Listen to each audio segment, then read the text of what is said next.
आम आदमी पार्टी की सत्ता की लालसा, लोभ और पैसा इकट्ठा करने की इस हद तक लालच हो चुका है कि इसकी भेंट अब लोग पहले तो लूटे जाते थे, पैसे लूटे जाते थे, करप्शन की जाती थी, अब लोगों की जान भी जाने लगी है। मैं ये विषय आपके सामने लाना चाहता हूं Punjab state warehousing corporation के जनरल मैनेजर गगनदीप सिंह रंधावा का। गगनदीप सिंह रंधावा एक जनरल मैनेजर हैं और वहां के एक मंत्री जो चाहते थे कि टेंडर उनके परिवार को मिले, उन्होंने गगनदीप सिंह रंधावा के ऊपर जबरन मारपीट करना और उसके ऊपर उसको दबाव बनाना शुरू किया। कैसे शुरुआत होती है? ये एक टेक्निकल टेंडर था जिसके अंदर वेयर हाउसिंग कॉर्पोरेशन को काम देना था, लेकिन वहाँ के मंत्री जो हैं उन्होंने दबाव बनाया और कहा कि यह टेंडर मेरे पिताजी के नाम से दिया जाए।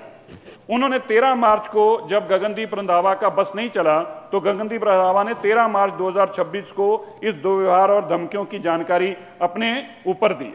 इसके बाद फिर बिना सुनाई तो 14 मार्च को फिर से उन्होंने MD warehousing Gautam Jain को इसकी जानकारी भेजी कि किस तरह से मंत्री मेरे पे दबाव बना रहा है और मेरे को मारपीट करने की धमकियां दे रहा है। इस पे भी ना हुई तो उन्होंने 14 तारीख को फिर से एक चिट्ठी वहां की एम्प्लॉय यूनियन विनीत शर्मा को भेजकर कहा कि मेरे को बचाया जाए।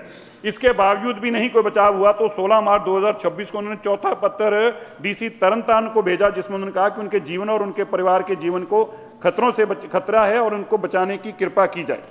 इस पे भी कोई कार्रवाई नहीं हुई। इसी के चलते गगनदीप सिंह रंधावा ने सल्फास खाकर सुसाइड कर ली। क्यों करी? उसको अपने घर पर बंधक बनाया लालजीत सिंह ने, जो मंत्री है वहां के, उसको बंधक बनाकर उसके कनपटी पे बंदूक लगाई गई और उसको कहा गया एक वीडियो बनाओ जिसमें कहो कि मैंने 10 लाख रिश्वत मांगी है, और फिर उसको कहा गया कि अगर तू मेरे पिताजी के नाम से ये नहीं देगा एफसीआई का काम तो मैं ये वीडियो जन तक करूंगा। अब बताइए कि एक आदमी सुसाइड करने को मजबूर किया, विषय क्या है? करप्शन का।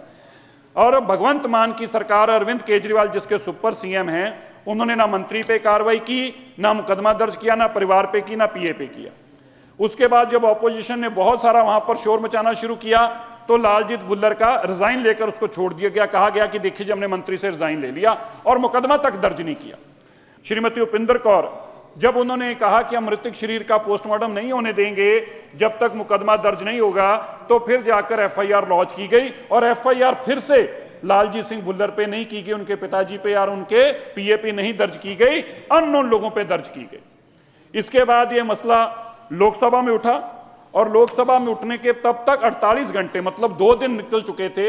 लोकसभा के अंदर कांग्रेस के एमपीओ ने मुद्दे को उठा के माननीय गृह मंत्री अमित शाह जी को आग्रह किया कि आप इसके ऊपर सीबीआई की जांच कीजिए।